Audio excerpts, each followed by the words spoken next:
வணக்கம் traders. Welcome to pre market report.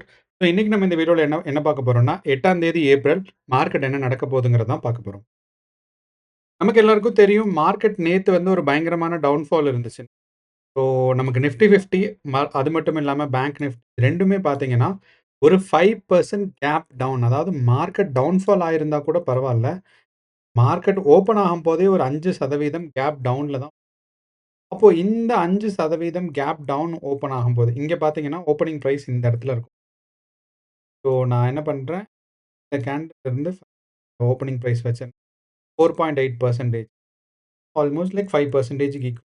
இப்போ 5% Nifty 50யும் bank Nifty gap டவுன்ல open ஆச்சு. அண்ட் இது வந்து கோவிடுக்கு அப்புறம் இதுதான் முதல் தடவை இவ்வளவு டவுன் ஃபாலா ஓப்பன் ஆகுது. சில நேரங்கள்ல மார்க்கெட் நான் சொல்லியிருக்கேன். மார்க்கெட் வந்து அதிகபட்சம் மூவ் ஆறதே நிஃப்டி 50ல பார்த்தோம்னா ஒரு 500 பாயிண்ட் தான் மூவ் ஆகும்னு. ஸோ இவ்வளோ தான் நமக்கு மார்க்கெட்கான அதாவது ஒரு 1% தான் மார்க்கெட் டவுன்ஃபால் ஆனாலும் சரி, அதே மாரி கேப் டவுன் ஆயி மார்க்கெட் மூவ் ஆனாலும் சரி. ஆனா, எதுவுமே நடக்காம மார்க்கெட் வந்து ஒரு 5% டவுன்ஃபால்னா 2200 பாயிண்ட் டவுன்ல இருக்கு. Nifty bank Nifty. அதே நம்ம வந்து நிஃப்டி 50 பார்த்தோம்னா, நிஃப்டி 50 பார்த்தோம்னா ஆல்மோஸ்ட் லைக் 1000 பாயிண்ட் டவுன்ல இருக்கு. அப்போ இந்த பிரச்சனை வந்து ரொம்ப ரொம்ப ஸ்ட்ராங்கானது. இந்த பிரைஸ் கரெக்ஷன் வந்து நீடிக்குமா அப்படின்னு பார்த்தீங்கன்னா, இனியும் நீடிக்கும். ஆனா, இவ்ளோ பெரிய டவுன்ஃபால் நம்ம எதிர்பார்க்க தேவையில்ல. கண்டிப்பா இது வந்து ஒரு குளோபல் மார்க்கெட்டே நமக்கு கிராஷ் ஆயிருக்கு. அதாவது யுஎஸ் மார்க்கெட் கிராஷ் ஆயிருக்கு. நம்மளோட ஜப்பான் மார்க்கெட் கிராஷ் ஆயிருக்கு. Singapore market, European market, Chinese market, US market இவங்க எல்லாருமே மார்க்கெட் வந்து கிராஷ் ஆயிருக்கனால, இது வந்து ஒரு குளோபல் எக்கானமிய நம்ம வந்து ஒரு குளோபல் எக்கனாமிக் கிராஷ்ன்னு தான் நம்ம சொல்லலாம். ஸோ அந்த ஒரு காரணத்தினால, நம்ம வந்து இந்தியன் மார்க்கெட்ல இந்த டவுன்ஃபால் நீடிக்குமான்னா, நம்ம வந்து இத தெரிஞ்சுக்கிறதுக்கு நம்ம 3 விஷயத்த பார்க்கணும். 1 வந்து ஓப்பன் இன்ட்ரெஸ்ட் டேட்டா. இந்த ஓப்பன் இன்ட்ரெஸ்ட் டேட்டா வந்து இந்த மாரி high volatility சிச்சுவேஷன்ல open interest data வேலிடா இருக்காது. ஏன் அப்டின்னா, நம்மளோட இந்த இடத்துல இந்தியா விக்ஸ் பாருங்க. நமக்கு நம்ம இந்தியா விக்ஸ் பார்த்தீங்கன்னா 22 எவ்ளோ வாலடைலிட்டி இன்கிரீஸ் ஆயிருக்கு பாருங்க. இந்த மாரி ஒரு ஹையஸ்ட் வாலடைலிட்டி எத்தன சதவீதம் வாலடைலிட்டி நமக்கு பார்த்தோம்னா அதாவது 50% இருந்த பொசிஷன்ல இருந்து மார்க்கெட் 50% வாலடைலிட்டி இன்க்ரீஸ் ஆயிருக்கு. At the end of the டேல நமக்கு பார்த்தோம்னா 66% வாலடைலிட்டி இன்க்ரீஸ் ஆயிருக்கு. ஸோ இந்த ஹை வாலடைலிட்டி சிச்சுவேஷன்ல நம்ம வந்து ஓப்பன் இன்ட்ரெஸ்ட் டேட்டா வந்து வேலிட் கிடையாது. 1. ஸோ எப்போ வந்து வாலடைலிட்டி குறைஞ்சு ஆல்மோஸ்ட் நம்ம இந்தியா விக்ஸோட ஒரு ஆவரேஜ் ஸ்டேட் எவ்வளோன்னு பார்த்தீங்கன்னா 15. அப்போ இந்த 15க்கு எப்போ மார்க்கெட் வருதோ 15, 18 இந்த ரேஞ்சில் வந்து மார்க்கெட் எப்போ இருக்கோ அப்போ தான் நம்ம வந்து ஓப்பன் இன்ட்ரெஸ்ட் டேட்டாவையும் அதாவது ஆப்ஷன் செயினையும் நம்ம வந்து ஒரு வேலிடான இன்ஃபர்மேஷனா ஆனாலுமே நம்ம என்ன பார்க்கலாம்னா, ஏன்னா இந்த இடத்துல வந்து நமக்கு 22,000த்துல ஒரு ஸ்டாப் இது இருக்கு. அதாவது ஸ்ட்ராங்கான ரெசிஸ்டன்ஸ் இருக்கு. மார்க்கெட் மேல போகுமானா, யாருமே நம்பல மார்க்கெட் மேல போகணும். ஆனா டவுன்ஃபால் இப்ப இருக்க பிரைஸ்லருந்து 22,000க்கு வர்றதுக்கான வாய்ப்புகள் ரொம்ப ரொம்ப அதிகமா இருக்கு. 1 நம்மளோட இருந்து 22,000 டவுன்ஃபால் ஆறதுக்கு கொஞ்சம் சான்சஸ் அதிகம். அண்ட் ஏன்னா இந்த 22ங்கிறது நேத்து இருந்த ஒரு சப்போர்ட் லைன் தான். நேத்து வந்து மல்டிபிள் டைம்ஸ் இந்த 22,000 பிரேக் பண்ண ட்ரை பண்ணிட்டு, மார்க்கெட் வந்து அதுக்கப்புறம் கொஞ்சம் மேல போயிருக்கு. அப்போ மறுபடியும் மார்க்கெட் வந்து இந்த ரேஞ்சுக்கு டவுன்ஃபால் ஆக கண்டிப்பாக நடக்கும். ஆனா, இந்த ரேஞ்ச் தான் இருக்குமான்னா, இதோட ஈஸியா நெறைய டவுன்ஃபால் ஆகும். ஏன்னா நம்ம சொல்ல முடியாது. ஏன்னா மார்க்கெட் ஒரு நாள்ல 5% கேப் டவுனா ஓப்பன் ஆயிருக்கு. டவுன்ஃபால் ஆனா கூட பரவால்ல. அது ஒரு பெரிய விஷயம். ஸோ, அதனால நான் என்ன பண்றேன்னா, இந்த தடவ இன்னைக்கு நம்ம ஓப்பன் இன்ட்ரெஸ்ட் டேட்டாஸையோ, நம்மளோட மல்டிபிள் ஸ்ட்ரைக்ஸ் டேட்டாஸையோ நம்ம கன்சிடர் பண்றது. ஆனா எஃப்ஐஐ, டிஐயோட டேட்டாஸ் மட்டும் ஒரு தடவ பார்த்துருவோம். எதுக்காகன்னு கேட்டேன்னா, அவங்களோட ப்ராஃபிட் அண்ட் லாஸ் எவ்வளோங்கிறத தெரிஞ்சுக்கிறதுக்காக. ஸோ, நம்ம எஃப்ஐஐஸ் பார்த்தீங்கன்னா, நேத்து வந்து எவ்வளோ செல் பண்ணியிருக்காங்க அப்படின்னா, 13,000 கோடி செல்லிங்ல இருந்திருக்கு. சாரி எஃப்ஐஐஸ் வந்து பை பண்ணியிருக்கிறது பார்த்தீங்கன்னா, 13,000 கோடியும், செல்லிங் வந்து பார்த்தீங்கன்னா 22. உங்களுக்கு நார்மலா நீங்க இத ஃபாலோ பண்ணிட்டு வந்தீங்கன்னாவே உங்களுக்கு தெரியும். யூசுவலா வந்து எஃப்ஐஐ செல்லிங் வந்து எப்ப அதிகமாக இருக்குமோ, அப்போ டிஐயோட பையிங்கும் அதிகமாக இருக்கும். ஆனா இந்த தடவ பார்த்தீங்கன்னா, எஃப்ஐஐஸும் அதிகமா செல் பண்ணியிருக்காங்க. டிஐஐஸ் கொஞ்சம் ஈக்குவலா செல் பண்ணியிருக்காங்க. ஏன்னா இவங்க 2 பேத்தோட ஆவரேஜே பார்த்தீங்கன்னா, ஆல்மோஸ்ட் வந்து நம்ம எஃப்ஐஐஸோட பையிங் பார்த்தீங்கன்னா, ஆல்மோஸ்ட் 10,000 கோடி, 15,000 கோடி. டிஐஏஸோட செல்லிங் பார்த்தீங்கன்னா, அதே மாரி நமக்கு வந்து ஒரு 15,000 கோடி தான் இருக்கும். ஆனா டபுள் த பிரைஸ் பண்ணியிருக்காங்க செல்லிங். அதே மாரி நம்ம இந்தியன் டிஐஏஸும் பார்த்தீங்கன்னா, 26,000 கோடி. ஸோ யூசுவலா எஃப்ஐஐஸ் தான் அதிகமா செல்லிங் பண்ணுவாங்க. ஆனா இன்னைக்கு பார்த்தீங்கன்னா, நம்ம இந்தியன் மார்க்கெட்ல நம்ம எஃப்ஐஐஸும் அதிகமா தான் செல் பண்ணுவாங்க. ஸோ அதே மாரி நம்மளோட டிஐஎஸ் பார்த்தீங்கன்னா 14,000 கோடி. அப்போ இவங்க 2 பேரும் சேர்ந்து 36,000 கோடி செல் பண்ணியிருக்காங்க. ஸோ இது வந்து கேஷ் மார்க்கெட். இவ்ளோ ரூபாய்க்கான ஸ்டாக்ஸ் வந்து செல்லிங்ல போயிருந்திருக்கு. இது ரொம்ப ரொம்ப முக்கியம். ஸோ நெட்டா பார்க்கும்போது தான் டிஐஏஸ் வந்து செல்லிங் கொஞ்சம் ஸ்ட்ராங்கா இருக்கு. நம்ம சாரி எஃப்ஐஐஸோட செல்லிங் ஸ்ட்ராங்கா இருக்கு. அண்ட் டிஐஏஸோட பையிங் ஸ்ட்ராங்கா இருக்கு. ஆனா, டிஐஐஸ் அண்ட் எஃப்ஐஐஸ் 2 பேருமே பையிங் அண்ட் செல்லிங்ல இன்வால்வ் ஆயிருந்திருக்காங்க. ஸோ அதோட குவான்டிட்டி பார்த்தீங்கன்னா, உங்களுக்கே தெரியும். என்னைக்கும் இல்லாத அளவுக்கு அதிகமான குவான்டிட்டியா இருந்திருக்கு. டிஐஐஸோட பையிங் அண்ட் இது வந்து நெட் தான். ஓகே. அப்ப நம்ம இத பார்த்துட்டோம். நம்மளோட இந்தியா விக்ஸ் வந்து எப்போ ஸ்லோ டவுன் ஆகுதோ, இந்த இந்தியா விக்ஸ் வந்து இன்னைக்கும் வந்து 22லயே இருந்துச்சுன்னா, மார்க்கெட் கண்டிப்பாக அதிகமா டவுன்ஃபால் ஆகும். இங்க இந்த 22லருந்து கொஞ்சம் கூலிங் ஆச்சு. அதாவது ஹை வாலடைலிட்டிருந்து லோ வாலடைலிக்கு டவுன்ஃபால் ஆகுதுன்னா, நம்ம நம்பலாம் மார்க்கெட் வந்து ஸ்டேபிளா இருக்கும்னு. எப்போ வந்து நம்ம இந்தியா விக்ஸ் வந்து 20 தாண்டி கீழ வருதோ, நான் இந்த இடத்துல ஒரு பாக்ஸ் போட்டு இந்த 20 இந்த ரேஞ்சுக்கு இந்தியா விக்ஸ் கீழ வந்தால் மட்டும் தான் நம்மளோட நிஃப்டி 50 அண்ட் பேங்க் நிஃப்டி வந்து ரெக்கவரிக்கான சான்சஸ் ரொம்ப அதிகமாக இருக்கு.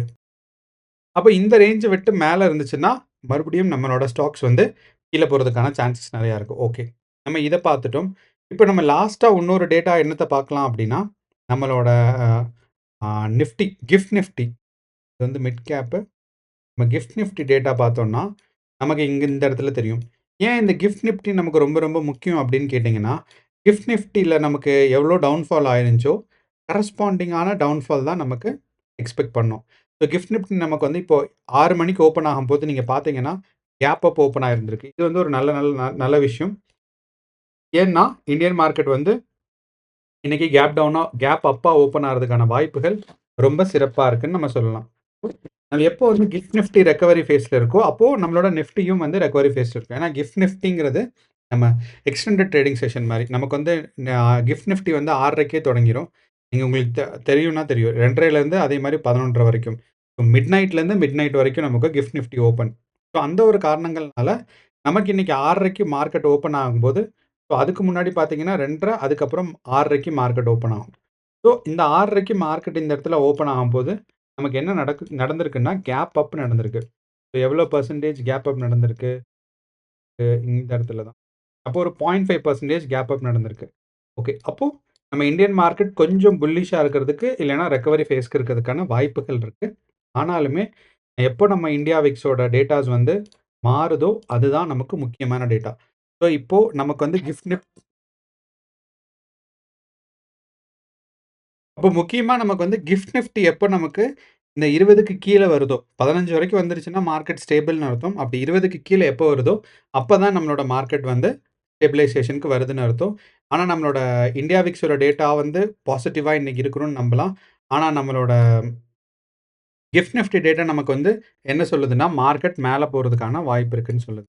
ஸோ இந்த ஒரு டவுன்ஃபால் வச்சு நீங்க பேனிக் ஆக வேண்டாம். மார்க்கெட் இதுக்கு மேலயும் பயங்கரமா பிரைஸ் கரெக்ஷன் நடக்குமான்னா, சான்சஸ் இருக்கு. ஏன்னா, லாஸ்ட் 5 இயர்ஸ கம்பேர் பண்ணும்போது, இதுதான் முதல் தடவ இந்த மாரி அதாவது கோவிட்க்கு அப்புறம் இதுதான் ஃபர்ஸ்ட் டைம் இவ்வளவு கேப் அப் வருது. மார்க்கெட் டவுன்ஃபால் ஆயிருந்தா கூட ஒரு பிரச்சனை இல்ல.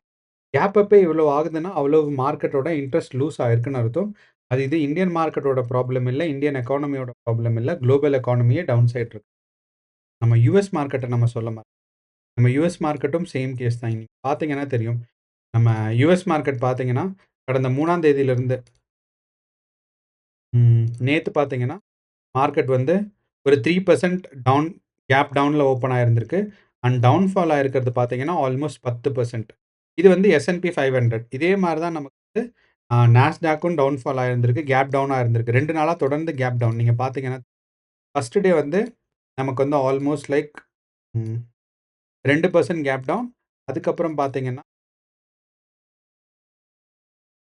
மறுபடியும் ஆல்மோஸ்ட் 2% கேப் டவுன். ஸோ நான் 3வது நாளா திருப்பியும் கேப் டவுன். ஸோ நீங்க இங்க பார்த்தீங்கன்னா தெரியும். 1, 2, 3. ஸோ 3 நாளா வந்து ஆல்மோஸ்ட் லைக் 2%, 2%, 5%. இந்த 5% கேப் டவுன் தான் நம்மளோட இந்தியன் மார்க்கெட்ல ரிஃப்ளெக்ட் ஆயிருக்கு திங்கட்கிழமை. இத தான் நம்ம வந்து பார்த்திருக்கோம். அங்கேயும் திங்கட்கிழமை கேப் டவுன் ஆயிருந்திருக்கு. ஸோ டவ் ஜோன்ஸ் நம்மளோட நாஸ்டாக் 2மே. இத விட மோசமான விஷயம் அது ஒரு முக்கியமான விஷயம் என்னன்னு கேட்டீங்கன்னா, நம்மளோட Teslaவோட ஸ்டாக். இந்த Teslaவோட ஸ்டாக் மட்டும் பத்தி நான் நீங்க 2025 தொடங்குனதுலருந்து Tesla எவ்வளோ டவுன்ஃபால் ஆயிருக்கு அப்படின்னு நீங்க கவனிச்சீங்கன்னா, ஆல்மோஸ்ட் 50% 3 மாசத்துல 50% டவுன்ஃபால் ஆயிருக்கு Teslaவோட ஸ்டாக்ஸ். ரொம்ப ரொம்ப ஒரு மோசமான ஸோ இதுலருந்தே நீங்க தெரிஞ்சுக்கலாம். நம்ம வந்து யுஎஸ் எக்கானமி எவ்வளோ வந்து ஸ்ட்ராங்கா இருக்கு, எவ்வளோ வந்து வீக்கா பேரிஷா போயிட்டுருக்குன்னு நம்ம புரிஞ்சுக்கிறோம். ஏன்னா யுஎஸ் எக்கானமில இந்த 3 மாசத்துல பயங்கரமான விஷயங்கள் நடந்துச்சு. எலக்ஷன்ஸ் வந்துச்சு, எலக்ஷன் ரிசல்ட்ஸ் வந்துச்சு, ட்ரம்ப் ஜெயிச்சாரு. இந்த மாரி நெறைய விஷயம் வந்தாலும், அண்ட் அ எலன் மஸ்க்க வந்து ஒரு முக்கியமான ஒரு ஃபெடரல் ஆஃபீசரா போட்டிருக்காரு. ஸோ அப்படிங்கிறனால இதெல்லாம் லைக் டெஸ்லாவுக்கு ரொம்ப ரொம்ப முக்கியமான விஷயம். இதெல்லாம் இருந்துமே டெஸ்லா வந்து ஒரு 50% டவுன்ஃபால் ஆயிருக்கு 2025லனா, அப்போ எவ்வளோ வந்து ஒரு டவுன்ஃபால்ல நம்ம எக்கானமி இருக்குங்கிறத கவனிச்சுக்கணும்.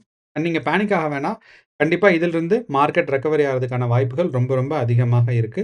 அதுவும் especially Indian economy like Nifty 50, bank Nifty. இனிமேல் போனா ஒரு ஒரு 1 வாரத்துக்கு மேபி இன்னும் கொஞ்சம் டவுன்ஃபால் இருக்கலாம். அதுக்கப்புறம் மார்க்கெட் ரெக்கவரி ஃபேஸ்க்கு. ஸோ நீங்க வந்து பொசிஷன் ஹோல்ட் பண்றீங்கன்னா, அவுட் ஆஃப் த மனில ஹோல்ட் பண்ணாதீங்க. அ கொஞ்சம் அட் த மனி அதாவது இப்ப இருக்க பிரைஸ்ல சுத்தி தான் மார்க்கெட்ட பிரைஸ் ஹோல்ட் பண்ணா நம்ம நண்பர் ஒருத்தர் கேட்டிருந்தாரு. 22,600 நம்ம நிஃப்டி 50ல சாரி 21,600 நிஃப்டி 50ல ஹோல்ட் பண்ணவான்னு. இப்போ பிரச்சனை என்னன்னா, மார்க்கெட் மறுபடியும் டவுன்ஃபால் ஆச்சு. புட் ஆப்ஷன் ஹோல்ட் பண்றேன்னு கேட்டிருந்தாரு. புட் ஆப்ஷன் ஹோல்ட் பண்ணும்போது மார்க்கெட் மறுபடியும் டவுன்ஃபால் ஆச்சுன்னா, உங்களுக்கு வந்து லாபம். இல்ல கொஞ்சம் ரெக்கவரி ஆனாலும் எக்ஸ்பைரி டேக்கு ஒரே ஒரு நாள்லாம் இருக்குங்கிறனால, நமக்கு வந்து சீக்கிரமா வந்து அதோட பிரைஸ் வந்து டீகே ஆயிட்டு இருக்கும். ஸோ இத நீங்க கவனத்துல வச்சுட்டு ஹோல்ட் பண்ணணும். ஸோ ஹோல்ட் பண்ணும்போது உங்களோட எக்ஸ்பைரி டேட் எப்போ, அதே மாரி அதுக்கான டீகே எவ்வளோ வாய்ப்பு இருக்குங்கிறதையும் ஞாபகம் வச்சுட்டு ஹோல்ட் பண்ணணும். ஸோ இன்னைக்கு ட்ரேடிங் செஷன்ஸ்க்கு ஆல் தி பெஸ்ட். நன்றி.